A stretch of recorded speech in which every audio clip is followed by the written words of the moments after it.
So, first generation of home game consoles. This is the first one, Magnavox Odyssey. It's pretty basic, but it's the first one that came out, so it kind of revolutionised the whole thing because it started it. And it was very similar to Pong, and that's its only game where you could have different overlays on it, so it would look different. But like I said, it's pretty simple. Not much else to say. And it ran on batteries instead of being plugged in. And the Atari Pong, first time Atari came into the market, and it was originally an arcade game, I believe. And it just brought it to home, which is more accessible for more people, and it made a lot more money than the arcade games because, like I said, it's more accessible, and it's what inspired many Pong clones.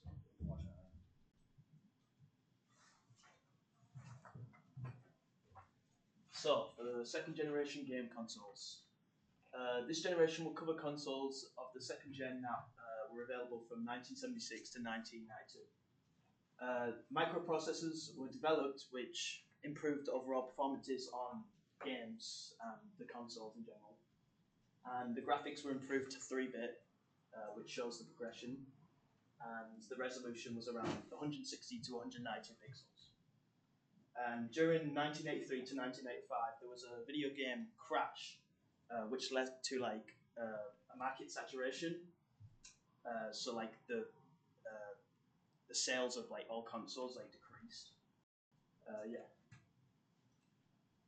The Atari 2600 had 30 million unit sales, which made it the best-selling console of the second gen. It released in September 1977 and discontinued in 1992.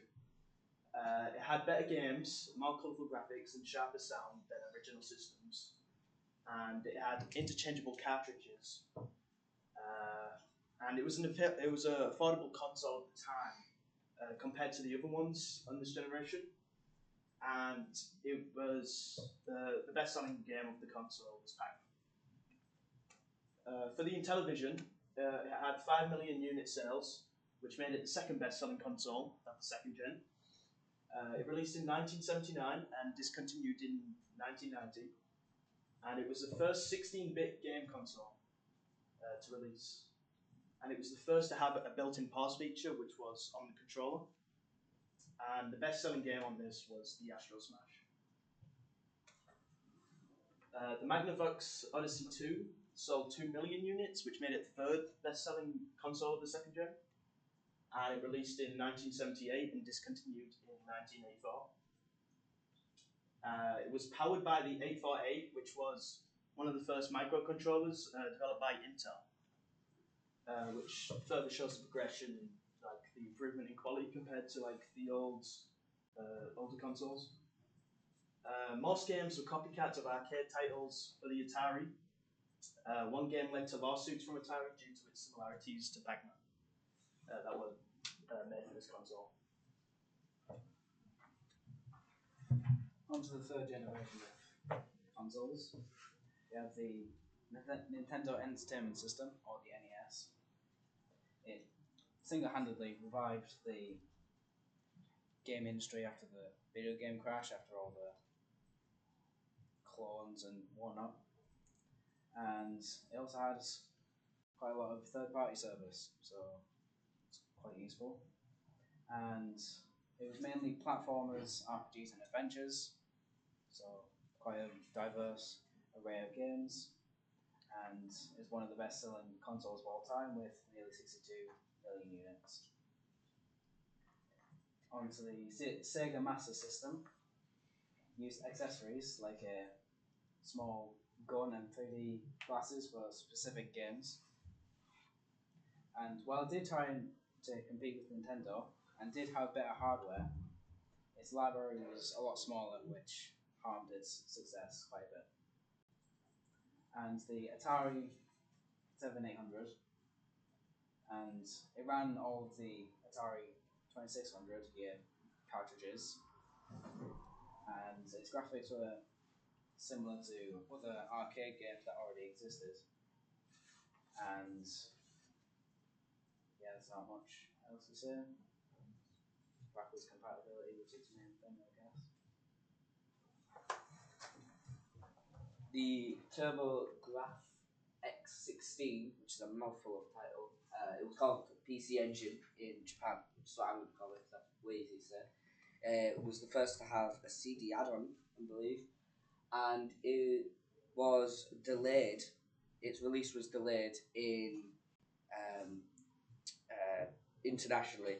So instead of competing with the Nintendo Entertainment System, it ended up competing with the SNES, which is that's kind of hard to compete with. So it wasn't really as revolutionary as I thought it was because of that delay, and it was the start of the 16-bit era, but its CPU was actually only 8, so it's sort of a bit misleading there.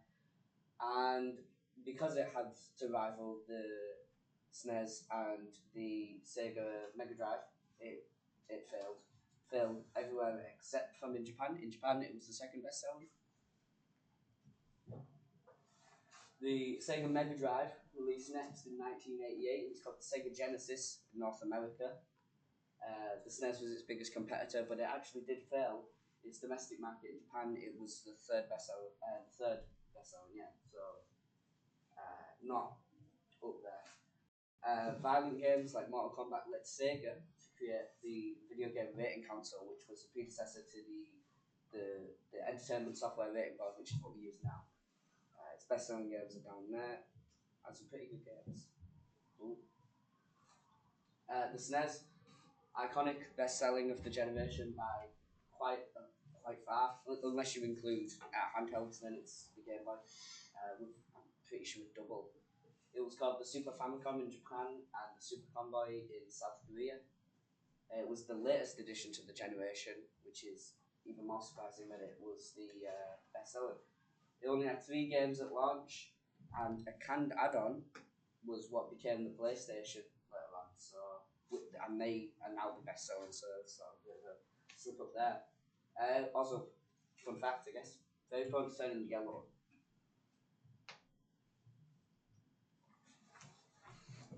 Fifth generation of game consoles. Sega Saturn. It tries to compete with other consoles by using 3D, but that was starting to become more of a norm, so it might not have been a great selling point. It wasn't initially successful because it released early and unexpectedly. It was considered a failure because of the cancellation of one of its games being on there. The original PlayStation in 1995 it was designed to emphasize the 3D graphics, which was quite revolutionary in 3D graphics. It was quite popular for its large library, franchises, and low price, making it quite accessible. And it was the best selling console of the generation with 102 million units sold. And the Nintendo 64, named after its 64-bit CPU, and it hosts exclusive games and expansion content, giving it quite the library.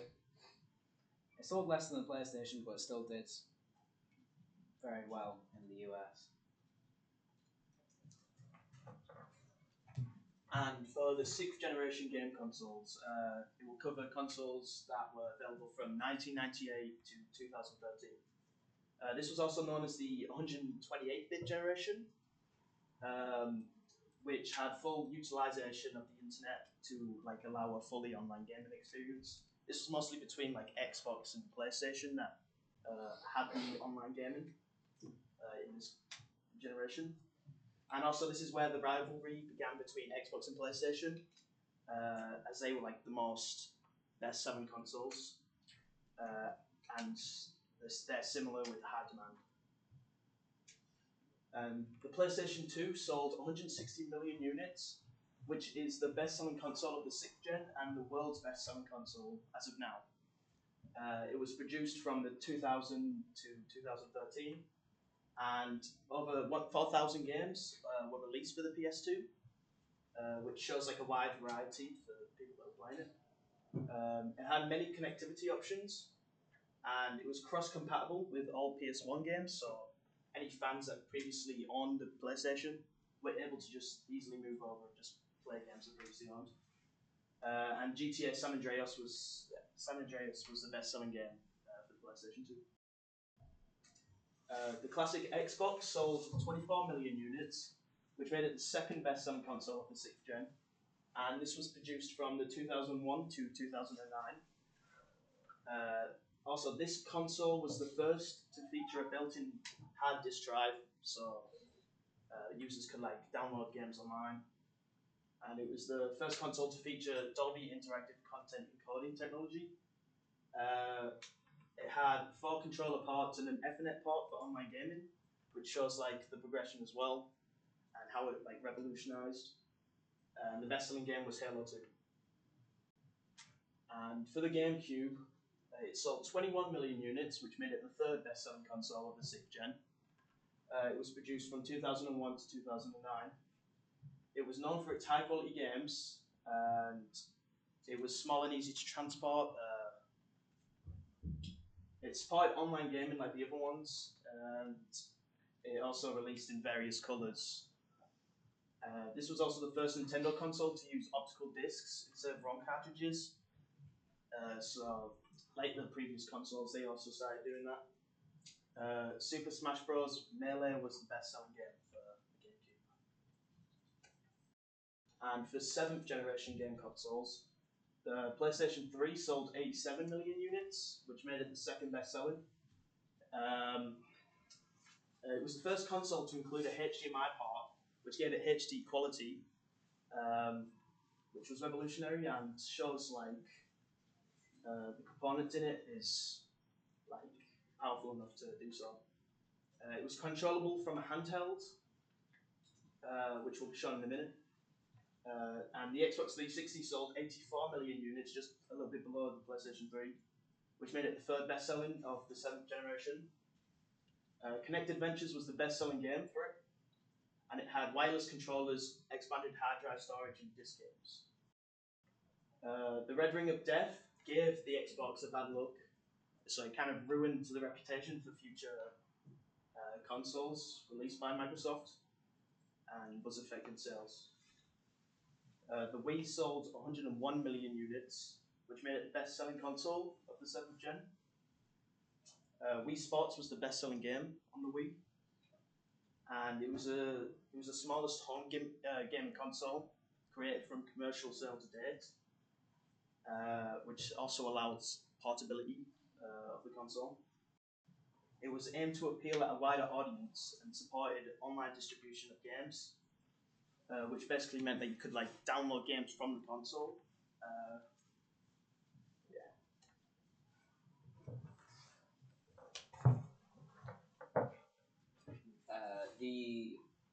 This generation of console started with the Wii U, an absolute stinker of a console, panned by everyone because it didn't have a lot of games, and the games that it did have didn't really use the gamepad as well as it could have, but the games that did actually take advantage, apparently it was really good. I never had a Wii U, so I wouldn't know, but yeah, a lot of people think this was a prototype for the Switch, which just going off the look of it, seems pretty reasonable. It didn't have a lot of storage. It had 8GB version and 32GB version, which even back in 2013 wasn't a lot. Its biggest supported games are down there. There's only 4 that I could find, and Super Mario Maker. I don't even think that was exclusive. PlayStation 4 there, amazing console I think. They pushed graphics in single-player games. I think after the success of previous Uncharted games and The Last of Us, they just went fully with that. With those games down there, I played all of them. They're amazing.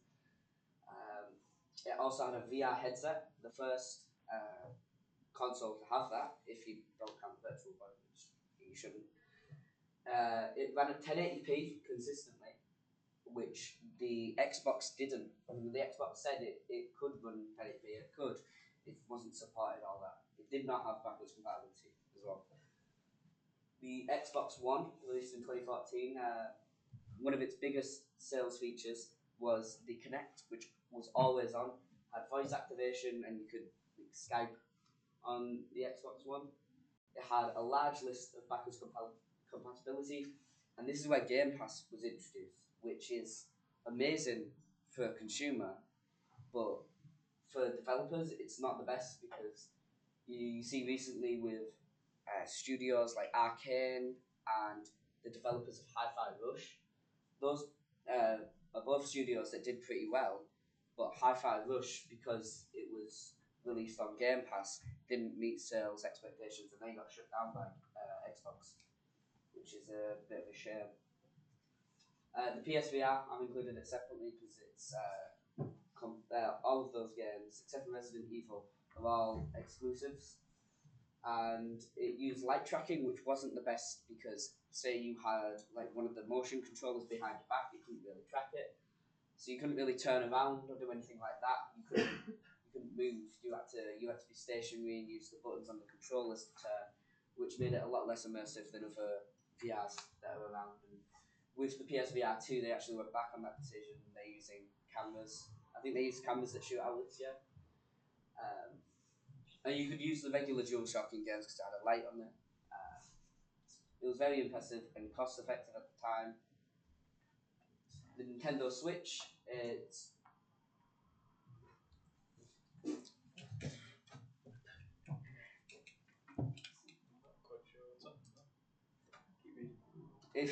keep reading. Yeah. It was released in 2017. It sort of counts as both a handheld and a home console.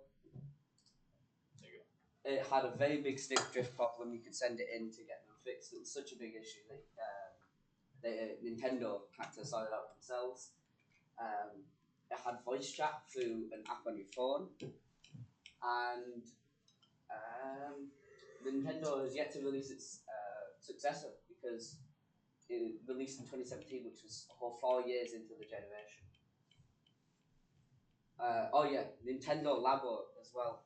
Up there, you could build accessories with cardboard to play exclusive games that way. I think they had a VR version of that. You could play as like a robot. It was pretty cool. On to the final generation of game consoles at the moment, the 9th generation.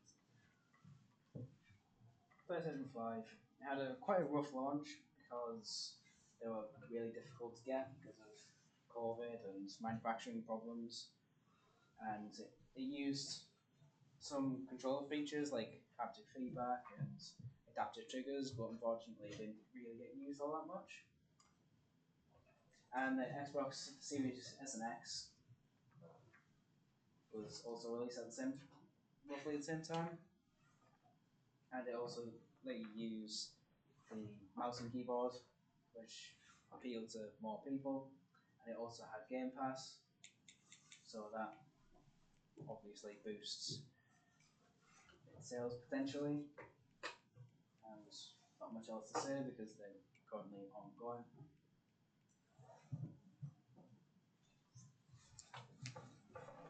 Yeah, first generation of handheld consoles. Yeah, it started with the Game Boy, which was not actually the first, but it was just the first that was popular. It sold double the amount as the SNES, which is quite impressive. It had co-op, you could connect them to each other. They had to be close, though, not online. Game Boy was actually taken to space by a Russian cosmonaut. And it didn't have colour yet, but it still had some iconic games like Pokemon, Tetris. They started there. The Atari Lynx, it was actually ambidextrous. You could flip it upside down, so the D-pad and the buttons were switched the other way around, and the screen would turn upside down as well. It was the first one to have colour, and they actually tried to release Lynx 2, which was better, but that one also failed. It took 6 batteries for only 3 hours of gameplay, which is not a lot. It was very expensive.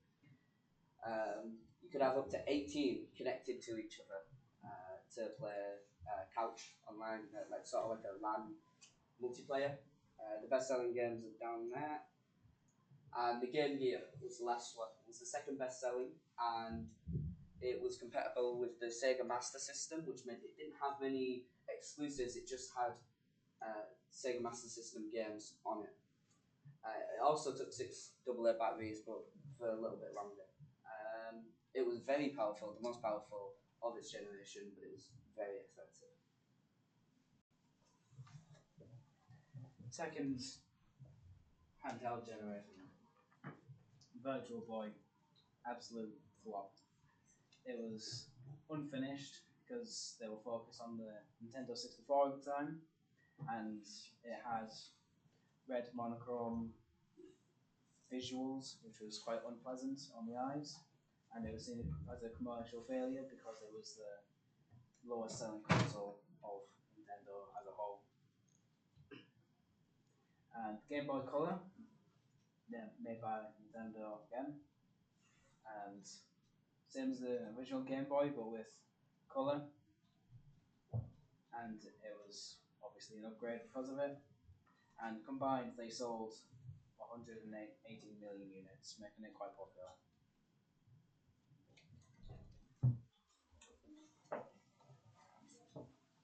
The Game Boy Advance was the first one of the third generation. It had 3 different versions. You had the Game Boy Advance up there, the SP in the corner, and then I think it was called the Mini. Micro, actually, it says like that.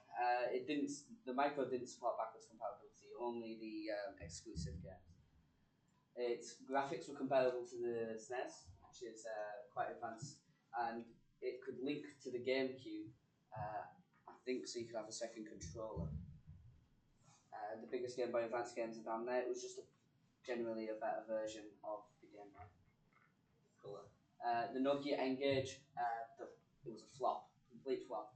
It tried to be both a mobile phone and a game console, but it ended up not being too great at either. Its layout was not good for games at all, and its shape made it not good to be a phone.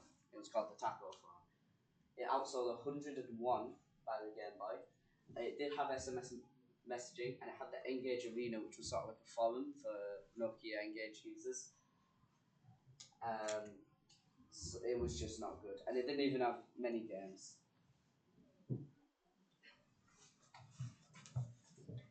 Fourth handheld generation consoles.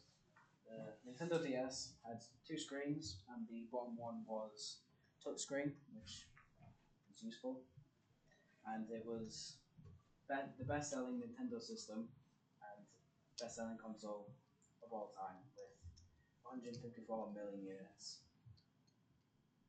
PSP, and it was the most powerful handheld console at the time, and it used discs and 3D graphics, which was quite different compared to others, and you could connect it to your PS3 to play games on there.